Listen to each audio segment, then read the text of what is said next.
part of an Arena Power Rising summer event. So welcome, welcome. If you are new to Arena, we are an organization that supports, convenes, and trains the next generation of campaign staffers. So we do training, we do career support, we have a bunch of community services, and we also have a toolbox of free and downloadable tools. And you're welcome to check all of those resources out. We'd also like to say thank you to our sponsors of Power Rising Summer. They're Google, Grassroots Analytics, ROI, Winnable, Running Mate, and Sticky Note Labs. And we have a whole host of partners that are helping us with Power Rising Summer. There are a lot of them. The thing to note here is we have just added a new partner. Represent Georgia is a partner with us. So we have a poll that we're going to open right now. And if you would like to be connected with any of our partners, please indicate which ones you would like to be connected with, and we will put you in touch. Noting that Represent Georgia at the tippy top of the list is our newest official partner. You can select which ones you'd like to be connected with in our poll, and we will make sure to get your information over to them so that you can connect. All right, we will leave that poll open for just a little while longer. We appreciate your voting.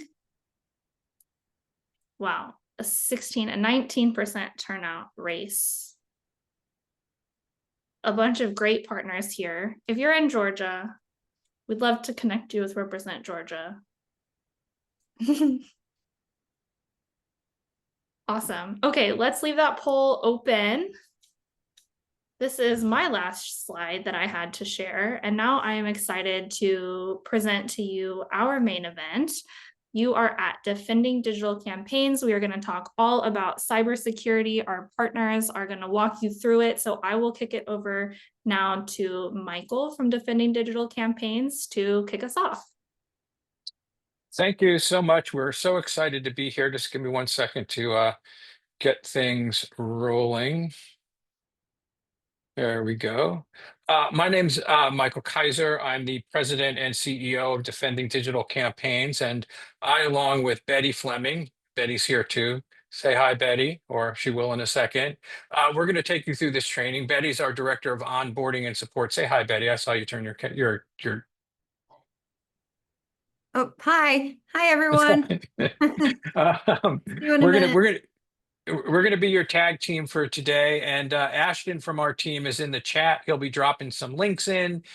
You can drop questions in there as we go along. We'll leave some time for questions at the end. I think questions are very important, especially when it comes to cybersecurity, because sometimes people have very specific questions that we can attempt. Can't always promise to answer everything, but we can attempt to answer as much as we can. So we're thrilled to be here. Let me just tell you a little bit about us so you know. We are a nonpartisan, non-aligned organization. We work with across the political ecosystem. We were founded in 2019, and we were founded based on some work that was done at Harvard, although we're not connected with Harvard. That was done by folks from the political sector, from government, former government, and industry who were concerned about the cybersecurity of campaigns. And those people included people like Robbie Mook, who was Hillary's campaign manager. I think we all know that the DNC and Hillary's campaign had a couple of cybersecurity issues along the way, but also, Matt Rhodes, who was Mitt Romney's campaign manager. And people don't even realize this, but Mitt Romney's campaign was actually compromised by the Chinese in 2012. So there was some strong interest there from Matt. And anyway, they came out of that process and said, like, look, this is crazy. Campaigns need cybersecurity. They're not going to pay for it. And so they went to the Federal Election Commission and got an advisory opinion that allows DDC to provide donated cybersecurity products like Titan Keys from Google and Cloudflare for campaigns from Cloudflare to protect websites, to give those to federal campaigns that they do not have to report as contributions. So that's a pretty major thing.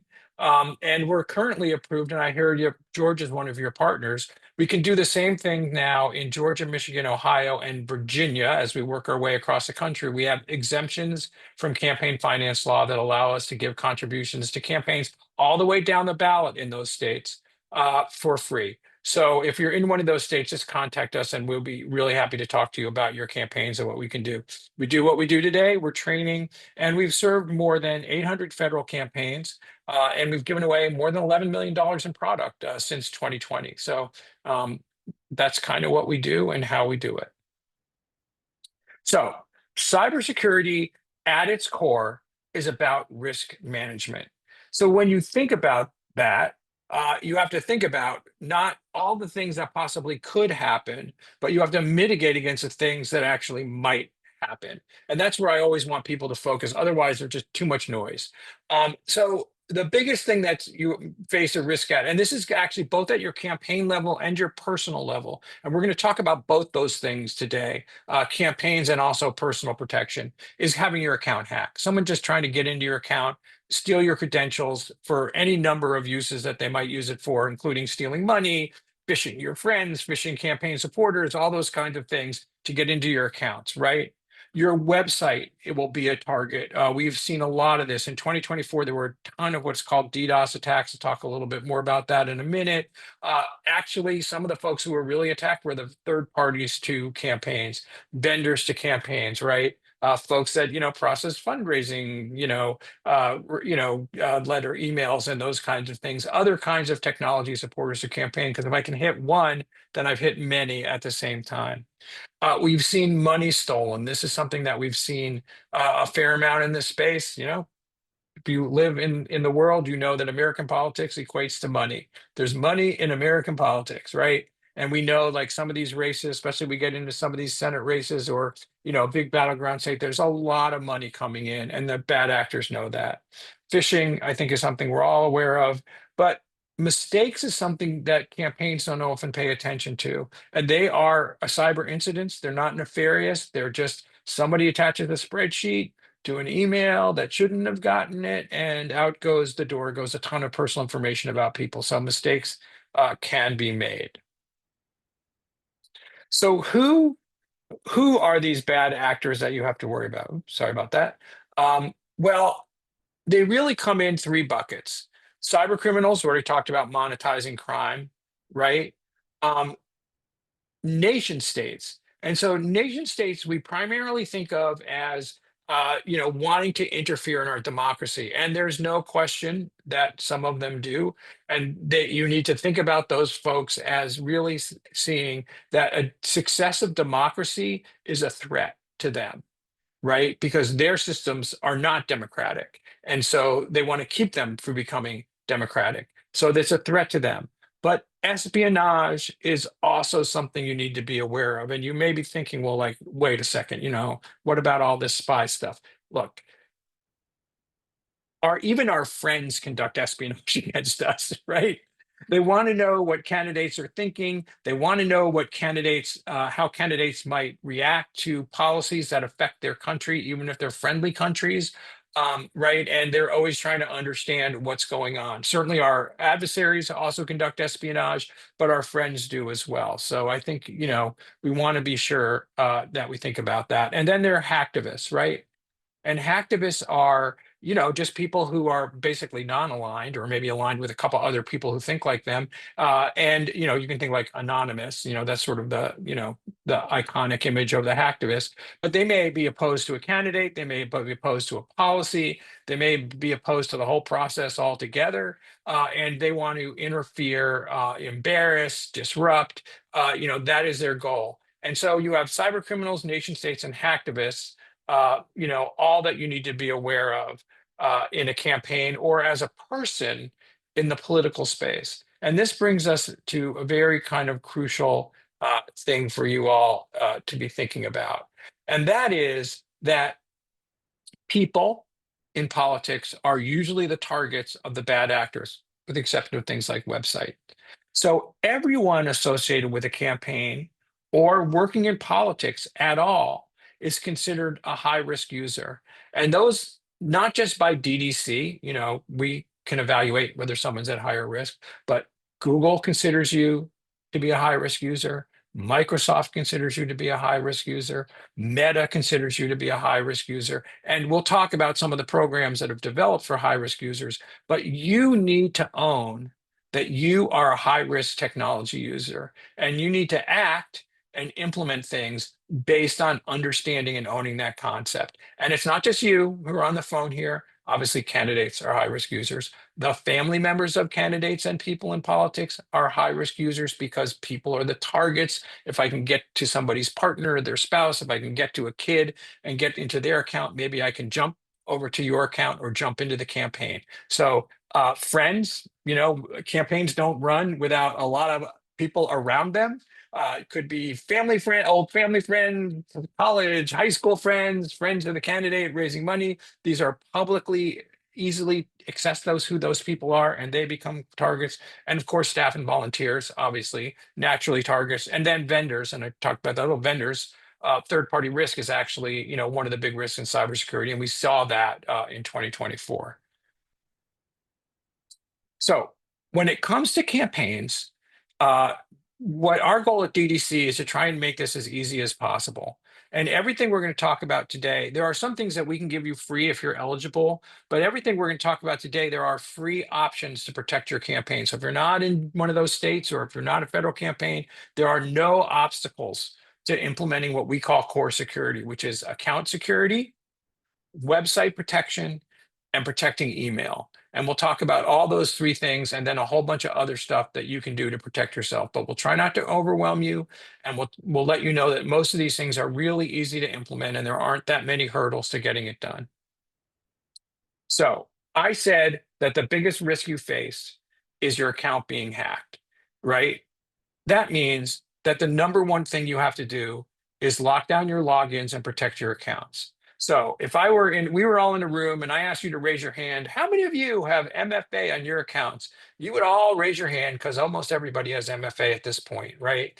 At least somewhere out there on some of their accounts. But do you really understand what MFA actually is? So it's multi-factor authentication, right? Gobbledygook of words. But it turns out that it's really all you have to understand about MFA are a couple things. One is what multi-factor authentication is doing is legitimizing someone, not identifying, but legitimizing access into account.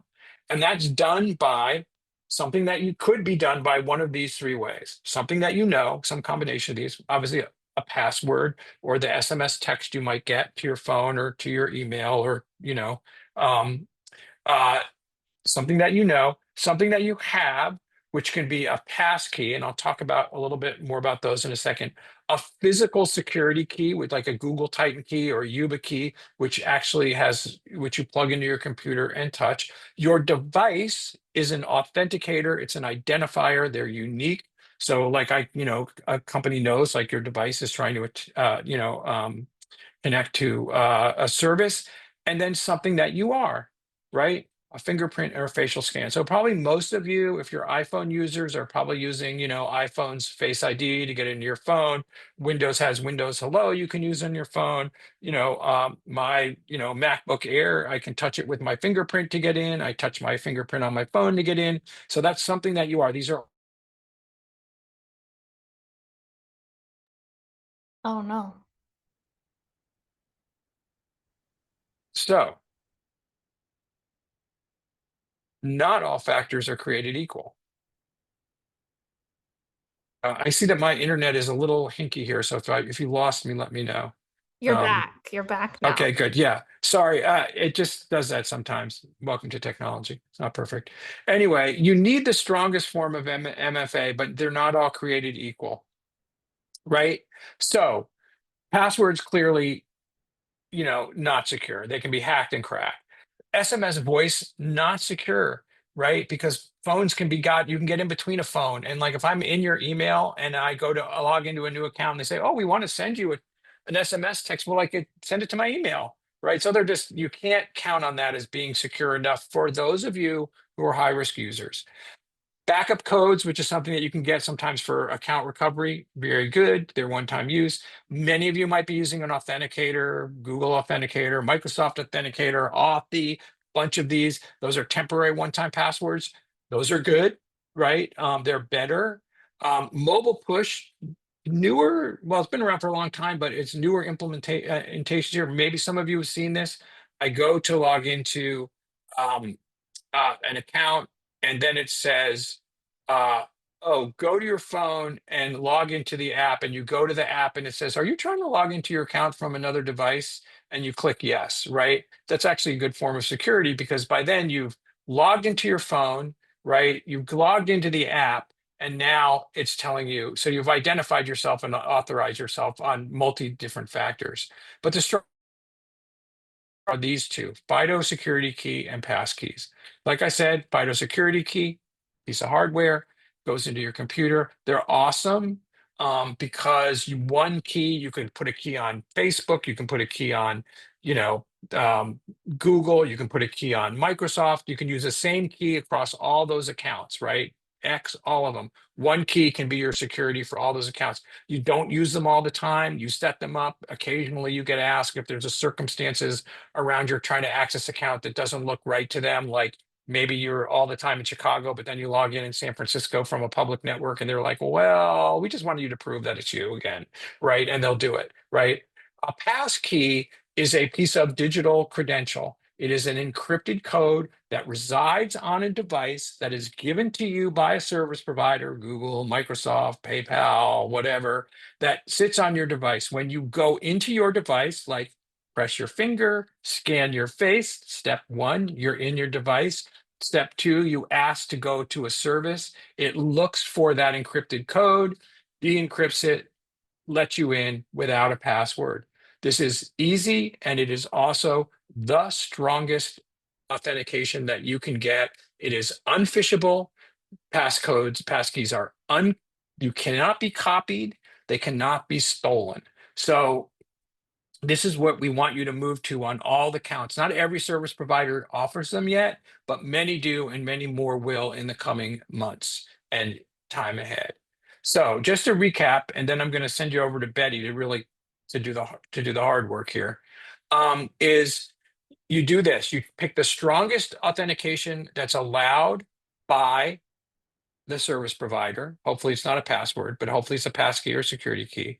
Then you're going to turn on, and Betty's going to demo this in a second, the products that these services offer you because you are a high-risk user. And Google has Google's Advanced Protection Program, and then Microsoft has Account Guard.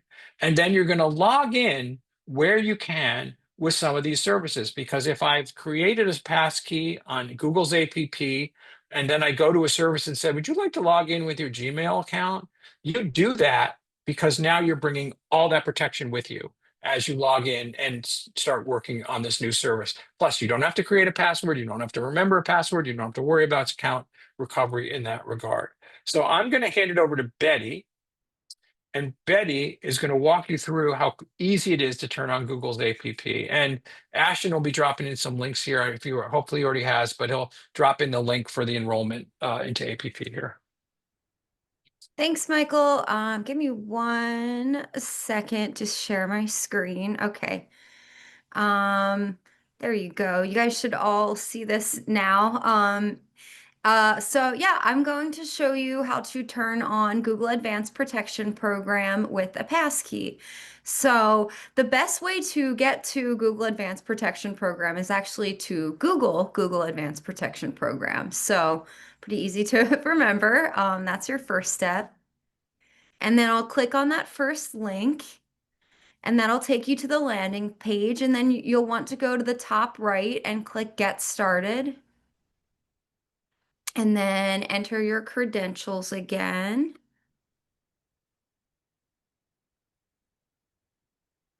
And then in here, before you can hit enroll, but it's not going to enroll you until you create a passkey or a security key. If you already have a passkey created, you'll just be able to click enroll, and you pretty much won't have to do anything else. But I am going to show you how to create one. So I will click on that and then click create passkey again. Create passkey again, and then you're going to want to authenticate your device in whichever way you're being told to, or whichever way works for your device. For some people, for me, it's touching a designated spot on my computer. For some people, it's a code, it's biometrics. So you'll just want to follow whatever it says to do. It's intuitive and it'll know what to tell you to do. So if yours looks different, don't worry. You can trust it and just follow along. So I'll press continue, and then it's asking me to touch a designated spot on my computer. Some of these pop-ups you might not be able to see, but again, you just want to follow whatever it's telling you to do. Um, and then I'll click done. So yeah, creating the passkey is as easy as that. And again, some of you might already have it created and you won't have to go through this again. And then I'll click enroll in advanced protection. And that's it. So now I'm enrolled in advanced protection. I can use that passkey to log in now, and my account is that much safer against hacking or phishing. You can see this pop-up will remind you to add a recovery phone or email if you don't have one. That's definitely something that is important in case you get locked out. If you get locked out, there's always a way to get back in, but having recovery phone or email just makes it a lot easier. And I'll come back to that in a minute. So back to you, Michael. Okay. Can you see my?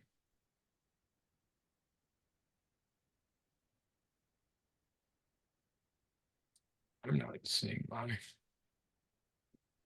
deck. We don't see your deck, we see your whole Yeah, desktop. I know this happens sometimes. Hold on. Okay, There we go. there it is. I don't know why that is. I don't know why it does that sometimes, and sometimes it doesn't. Welcome to technology. I think the one thing to understand about advanced protection with Google too is it's not just your authentication that it protects, which it obviously does when you put in that passkey, but it also protects you across all of Google, protects you in the store, alerting, around as a high risk user, there are some apps that may not be as appropriate for you. So that just, it does that across a whole bunch of things in your inbox. It has a higher level of scanning before you see things like attachments, preview modes that help you make sure that you're safe across their whole ecosystem, not just like when you log on to Google. So like I said, websites are targets.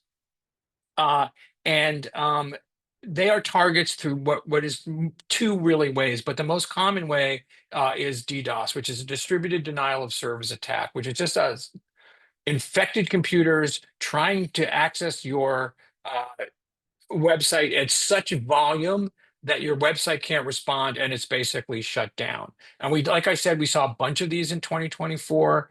State parties got hit, vendors got hit, some Secretary of State's offices got hit. The one that was public, we can't talk about non-public ones, but one that was public was Georgia's Secretary of State's website got attacked on the last day of voter registration in the state of Georgia. So understand the connection here between elements and moments in the political calendar and cybersecurity attacks, because that's something that is important in this space. In fact, risk always rises as we get closer to election day.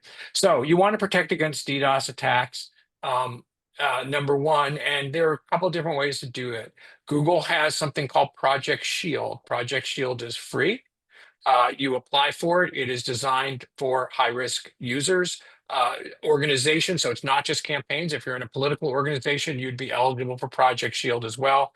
You apply. It's very easy. You get set up. You get DDoS protection and some other things along that.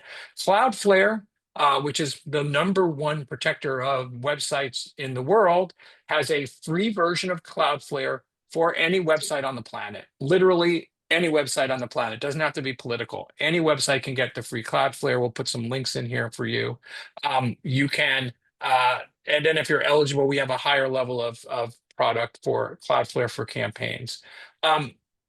Now, you may be wondering, and if you're in the campaign space, we know this to be true. Often, if you're a campaign manager or you work on a campaign, maybe you inherited the domain of the previous cycle, right? So this is very common, and you're like, well, like, what did they do? I don't know what they did. Do we have any protection? You can go to this dnschecker.com. You can put in a domain and you can get a little report. And you can see here, this one says Cloudflare, that the name server has been pushed to Cloudflare, which means they're either on the, free, this Upwork probably has a paid subscription to Cloudflare, but it means that it's going through their protection, right? So you can go and look at the own website of your campaign to find out if you have any protection. There's others, like if Fastly and some others that provide DDoS protection. Doesn't have to be through Cloudflare, it could be through some others, but you can look and see what's there. DNSchecker.com. If you're developing a website for a campaign, we urge you to use a service like Squarespace, because once you're using one of those products, like they have really good built-in DDoS protection. The DNC recommends Squarespace for campaigns because they've looked at that and realized that the DDoS protection and other protections are very strong. So pretty easy to get your website protected. And I think Ashton's dropping in a couple of links about that. So the other issue that you need to be aware of is DMARC. And I'm not going to go into a huge around this because this is the most complicated thing we'll talk about.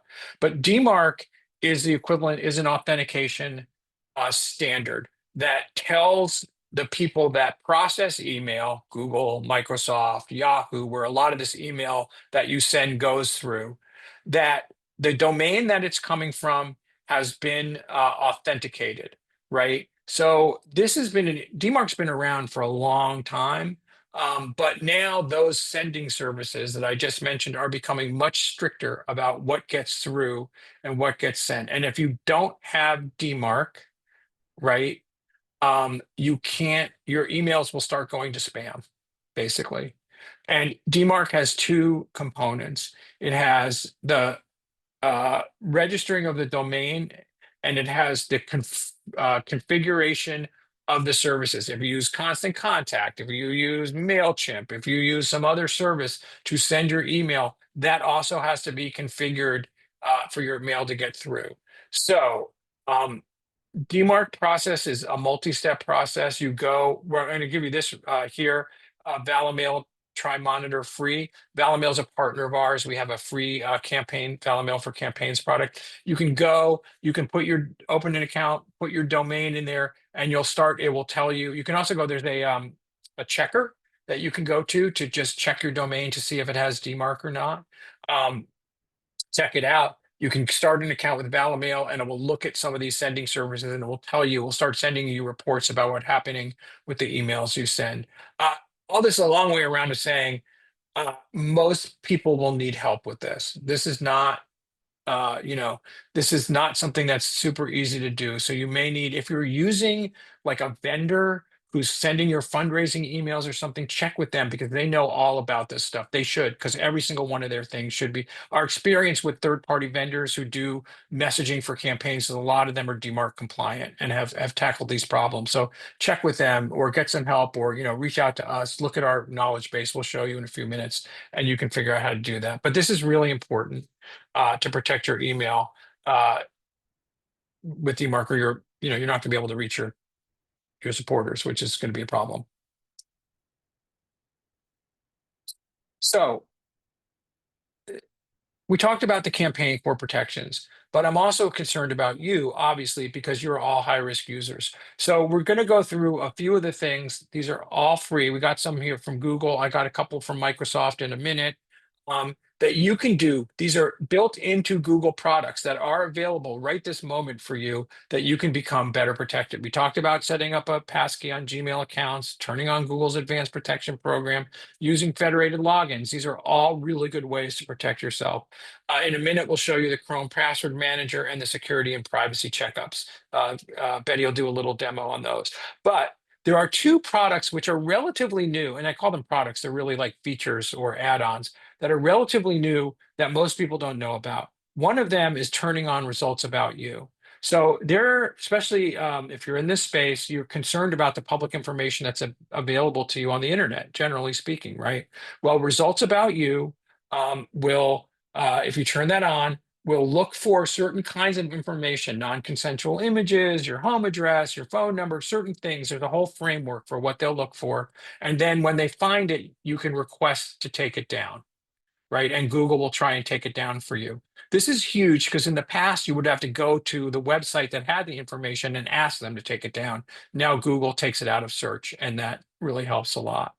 The other one is dark web monitoring. You've probably all seen these ads on TV. We monitor the dark web for your information, and you can pay for that and all this. Google does it for free, only on Gmail accounts, not workspace accounts. And here's just some results, like I did it for me. It just shows it will go look for data breaches where the information about you is on the dark web. So your name, your date of birth, your address, your phone number, there's a couple other things. And you can see the results. And when you click on the results, it will tell you in which data breach your information was lost, right? So, and it's very helpful. Like when I did this just a few weeks ago, I found a data breach that no one had told me about that happened in June, where that, was an e-commerce site that had lost my name, my home address, my email, everything. Cause I bought something from them. They have a lot of information about me, right? Thankfully they know my date of birth, but that's just the way bad actors cobble information in order to create identities, right? In order to hack accounts, right? If I can get your email and then your phone number, right? Oh, I can say, send it to my phone number, right? And if I can there's ways they can do this. So I'm not going to go into all of that. We'll give you this website again, and because we have all this information in one place for you to go through and link exactly to these products and turn them on. But I'll turn it back over to Betty to just, show you how easy it is to use some of these things. Thanks, Michael. Just give me a second to share my screen. Okay, hopefully everyone can see this. So I'm going to now show you a couple things you can do with Google. This is for Google Workspace and personal accounts. I'm going to start with some uses of a password manager. So I am starting by going to one of my online accounts, my Ralph's account, for anyone in the on the West Coast, but I'm going to click sign in at the top right and then sign in again. So because I already have my credentials saved in my password manager, when I go to click inside here, it will offer to autofill. So I'm going to autofill, and then I just have to confirm with the passkey that I've created. And you can see I have this long, strong password saved that I don't have to memorize or anything. When I created this account for the first time, Google Chrome's password manager offered to autosave this for me, or they offered to create it for me. So they'll offer to come up with this password for you, which we highly suggest. They'll make sure it fits the qualifications of whatever the online site is saying, usually like a certain number of characters and numbers. But that's a great feature to it. And yeah, it'll save it and autofill it right here. And then I am going to show you how to, once you have your password manager turned on, you can add it to your toolbar. So I'm going to show you how to do that now. So if you go to the top right, this little ellipsis in your toolbar, I'll try to slow down a little bit. We also, again, we have videos of this and articles in our knowledge base that walks you through this. So don't feel like, you have to memorize all of this, but I'm going to click that ellipsis and I'm going to go down to where it says more tools. And then I'll choose customize Chrome.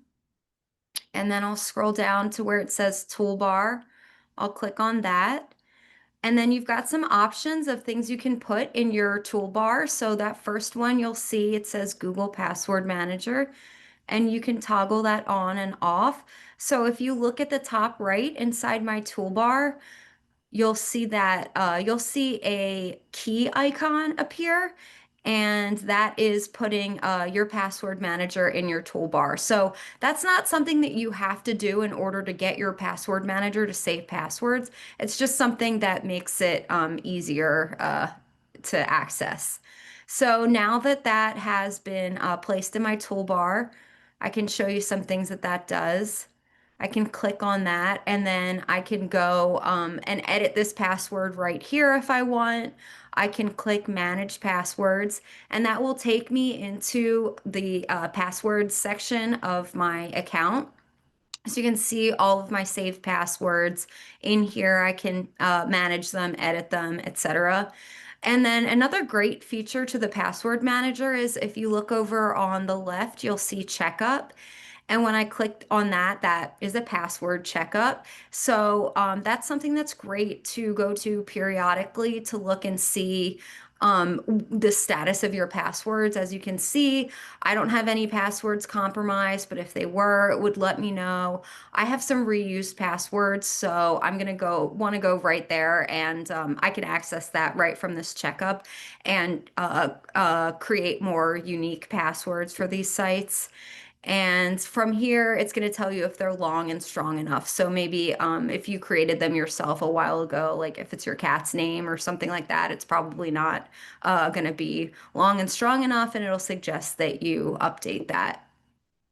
So that is the password manager. A couple other features I'm going to show you are back inside your account settings. So I'll just show you how to get there kind of from the beginning. So again, I'm on my Google landing page. I'm going to click this little grid icon in the top right and then click account and then make this a little bigger. And then I'm going to go on the left to where it says security. So I'll click on that. You can do a lot within here, but as you can see, advanced protection program is already turned on. My account's very happy about that. And then I'll click, you have security recommendations. So this is going to take you to the security checkup. Protect your account, sign in and recovery. Because I already have advanced protection turned on, it's not asking me to add that. If not, it would probably be asking about advanced protection. I'm not positive, but it'll definitely be telling you to add a form of multi-factor authentication. So if you don't have that, like a passkey or something like that, it'll tell you to add that here. And then you see add recovery email. Again, that's something you definitely want to do. I saw someone mention, yeah, make it a different email than, the one that's tied to your account. I think it'll force you to do that, but definitely very important.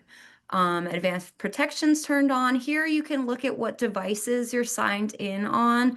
If you see anything that you don't recognize or like you're still signed in on the library, you can sign out from here. Security activity, lots of stuff going on in here for me, but basically passkeys that were added, advanced protection. So you can make sure, this, security activity is stuff you're familiar with. If not, you can click right here. And then your saved passwords, this will take you right to the password checkup again. So you can access it from here as well. And then one more checkup I'm going to show you. So I can go back to account. And then this is all my account settings. Over to the left where we clicked security, I'm going to click data and privacy. And there is a privacy checkup you can do as well. And this will let you review a couple different things. So it'll let you manage the activity that's being saved when you search, when you use maps, etc. It will let you review your history settings if that's being saved. It'll let you personalize your ads. And then what you share. So it's definitely good to check this periodically as well to make sure that if you want things to be saved and they're being saved. If not, you can change the settings of that. And just your privacy. It's always good to make sure that you're aware of what's going on inside your account. So that is it for that demo, and I will send it back to you, Michael. Great, thank you. Appreciate that, Betty. Let's get back to over here and see what happens again. See if I can get this to behave. There we go. So there you go. So that was great. And again, just a reminder, because this is like our whole mantra in cybersecurity. We don't want you to pay for anything if you don't have to. We want you to take advantage of everything that's free out there and make sure that you're using the tools as robustly as possible. Just for Microsoft users, there's a couple of things to be aware of. Microsoft is a passkey user. Well, by the way, passkeys are were created by industry for industry to be interoperable and to all achieve that same standard of security, so that they understand that this is a very high level of security. So they have passkeys. Edge has a password manager that looks just like. Not just like, but very close to the Chrome one. Does a lot of the same functionality, does all those great things. They have a activity review log, which can show you what devices are connected and where people are trying to hook into your account if they're trying to log on.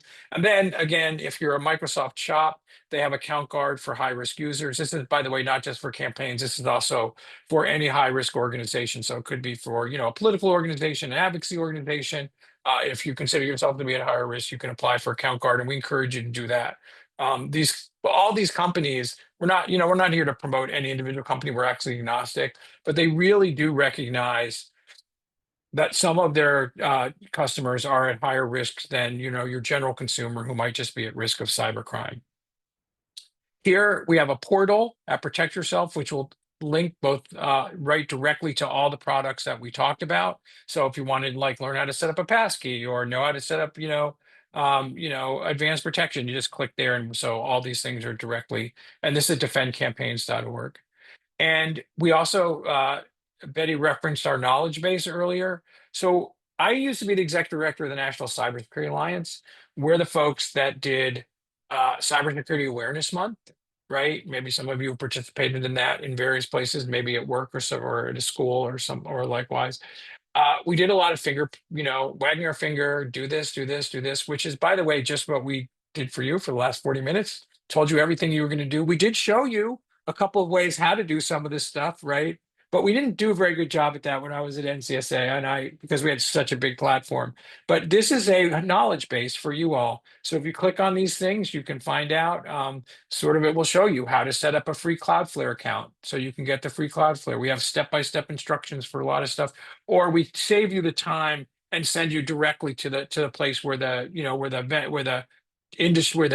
company has their instructions that are the easiest how-tos to do. So this is for you. It's contextually developed for you to be relevant for the political space. And that's all we got. Here's my email. Here's Betty's email. You can email us info. We're happy to help. If you are in one of those states, Georgia, Virginia, Michigan, or Ohio, and you're eligible, please reach out to us. There's a lot we can do for you. You can hop on a call with Betty and she'll go through what you have and she'll go through what we have. We have other products besides the ones we're talking about here that we can talk about with you all. And so we really want to work with you. If you're in Virginia, do it now, because your election's coming up if you're running for delegate right now in November. And we've already worked with a ton of campaigns in Virginia, but there's still plenty of room to work with more. And if you're in those other states, we're talking to folks all along in those states about getting going. So that's what we got. We're happy to answer some questions. I didn't take a look in the chat. I don't know how you want to moderate this, Jess. I'll leave that up to you. There are a bunch of questions in the Q&A. All right, I'm going back to look at them. Yeah, and so for our participants, if you have a question, feel free to drop it in the Q&A box. If you don't see that right now, go ahead and maximize your Zoom screen and you'll be able to find it at the bottom next to the chat. Or if you don't want to maximize the Zoom screen, you can click on the three dots at the bottom that say more. And the Q&A function is a little speech bubble that has a question mark in it. So Michael, I don't know, are you able to see that? Do you want me to read them? I've got them. Awesome. Okay, take it away. All right. So number one from Sarah: do physical security keys and passkeys have privacy protections? Should we have different device/keys for personal versus campaign ones?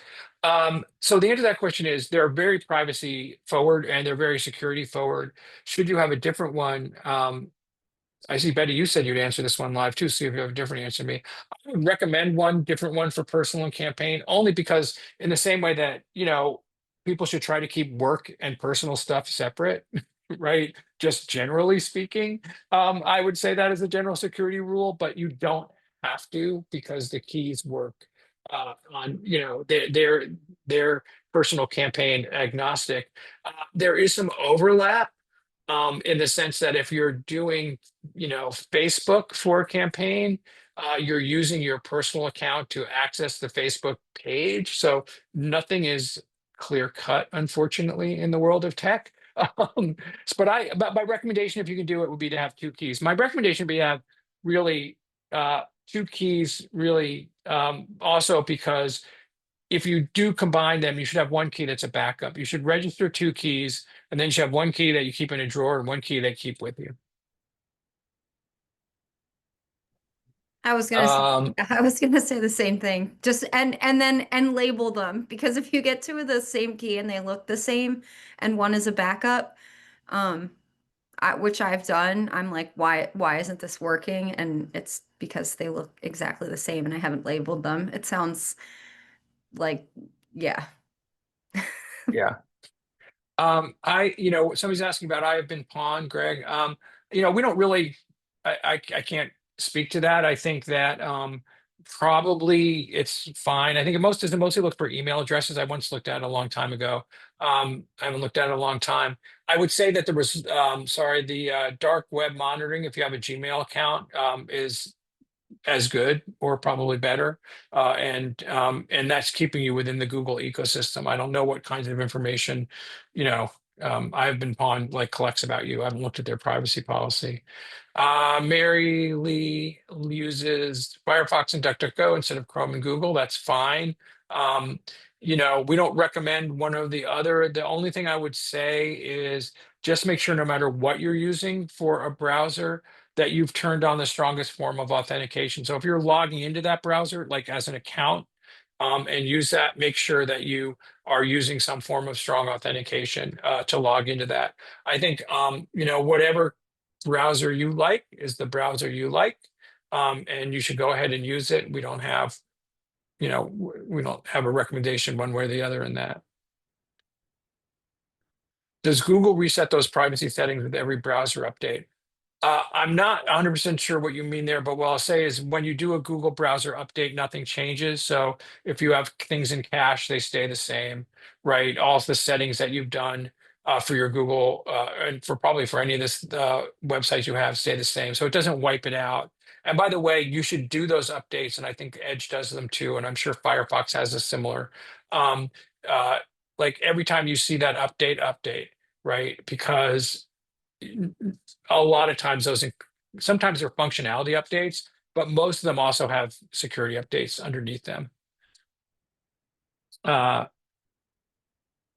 Yeah, good question on GoDaddy from Gloria.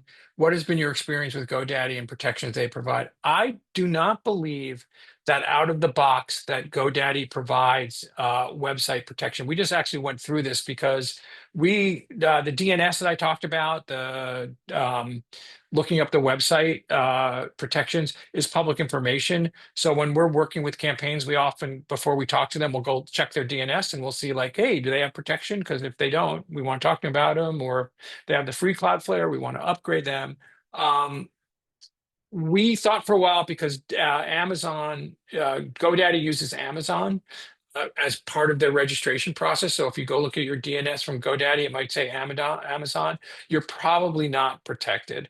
You probably need to add Cloudflare and or Project Shield or something like that to be protected. So I'd say out of the box, no.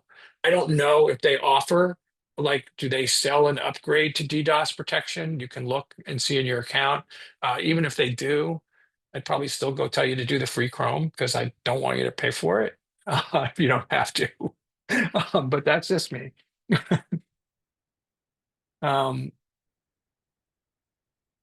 Any other questions? I mean, we still have a couple minutes left.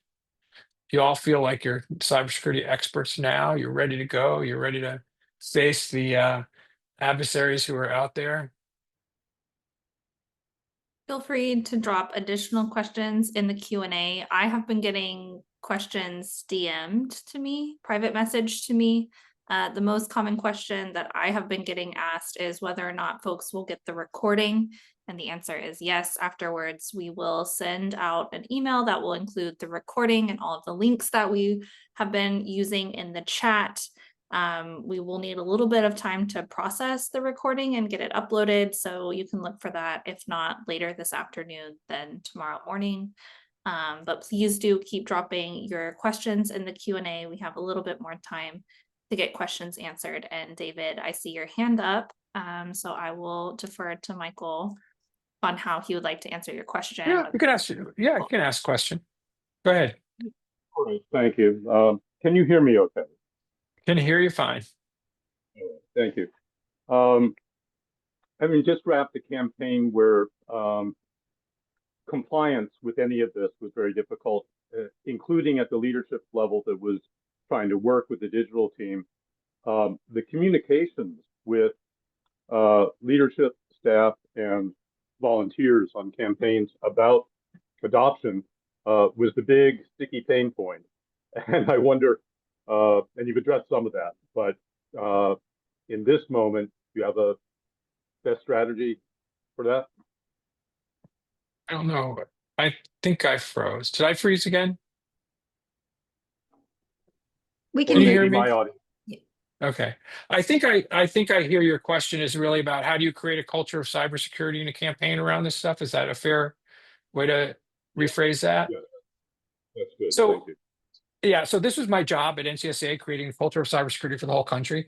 So I have a lot of thoughts about this, but I will say one thing about campaigns: you have an edge in this department. Like, no one works for a campaign, supports a candidate, um, just like kind of like, randomly, right? They believe in what the goals of the campaign are. They believe in the candidate. They believe in what the candidate wants to do for the community, the way they want to govern. They believe in the policies that that candidate wants to put into play. And that's what you tap, because you don't want a cybersecurity incident impacting the campaign and the candidate, right? This is something that you believe in. You're not there for the big bucks, that's for sure, right? So tap people's commitment to the campaign as a way to encourage them to do these things. And then just take some time to make sure people know what to do. Like, you could have a meeting, you call people in the conference room. You can, if you're in an eligible state, we can get Betty to walk people through the APP and get them turned on. You can do those things, or you can just sit down with people and just tell them, here's our expectations. I expect you to be using Google's APP and you should turn it on, right? I expect you to use federated logins, right? I expect you to do, use the password manager and the browser that you're using, those kinds of things, and create some expectations and some policies. They don't have to be written, but, in a small campaign, you can just ensure that people understand them. And that's what I would say. That's, one of the most important facets of all of cybersecurity is actually not technical at all. It's leadership. Right? It's someone having the voice to say, we're doing this. The DNC hired a CISO. That was a sea change. They have leadership in security that comes all the way down through the democratic ecosystem around security, right? That's really important. And it sets an expectation for what people should do. I'm weary. I hope that answers your question, David. Would you agree for Google Password? I'm weary of LastPass or huge data breach. Would you approve as the most or very secure? Yes, I would. Not only Google's, but Google, Edge, Firefox, all these password managers are encrypted, and they are secure. They're much better. They, in the early days, they might not have been as much. We actually, even this would dovetail with David's point. Well, we used to have LastPass as a partner, but the fact is that most campaigns don't need LastPass. They need their staff to be using the built-in browser that's connected to their account, that's connected to the platform that you're using. And that really is the best thing for them to do. So yeah, I think these are fine. They're convenient and they meet my high standard of being free. So I don't know if there's any other questions. Jess, I have one other thought for people too, just thinking about this. Go ahead. I don't see any other questions. Okay. Coming in. Yeah. So I assume a lot of you, some of you may be involved in 2025 elections, and I think, so your clock is ticking and you need to get this stuff done right away. There shouldn't be waiting. There should be, get it all done by Labor Day so you can put your head down and get to election day without a problem. For those of you on 2026, I just want you to pay attention to this space. I was just talking to someone about this earlier today. Like, we're not sure where the threats are going to be in 2026 yet. Everything I've described for you here today will help you address the core threats that we know are always out there around phishing and attempts to access accounts. I am a little more concerned now about AI for 2026 than I was in 2024. I believe the hype and fear around AI in 2024 was a little premature. The AI products weren't quite there yet, but they are there now. And so we're going to see both more campaigns adopting AI in a productive way, which could also come with some security concerns, but we're also going to see probably on the content and information side, a much more robust AI environment. And so that's just one thing to keep track of and just to make sure you're understanding those threats. Some of the things we talked about here, like, protecting your domain so people can't create emails that really sound in your voice because they've trained it on all the other emails you've sent. And now they're protected from sending those out because you protected your domain are really important. So there may be some ways to combat that, but also just think about your campaign as you're adopting AI, what some of the risks, in tech, we have this concept in security like shadow tech use, right? So back to kind of David's point, like people just start using AI. Do you even know your campaign staff are using it? Are they using Chat GPT? Are they using Gemini? You give them an assignment. Are they using that to do that? You need to understand that and have rules internally about what they're allowed to use it for. But anyway, that's just a thought. Keeping track of the risks is part of what we do. We are very aligned here at Arena and thinking through usage of AI, especially generative AI. So very appreciative of all of y'all's time today, your willingness to share your expertise. Just very grateful to be in partnership, especially as we continue into the great unknown of this next cycle and what lies ahead for us. So I think this is our show for today. Let's give it up in the chat for Michael, Betty, and Ashton from Defending Digital Campaigns. We'll send out an email to you with links to all of the resources that we've discussed, and very grateful to each of you for all of the work that you're doing in this space to drive us forward. Always a pleasure to see everyone here. It's the end of our show. We're going to close the Zoom.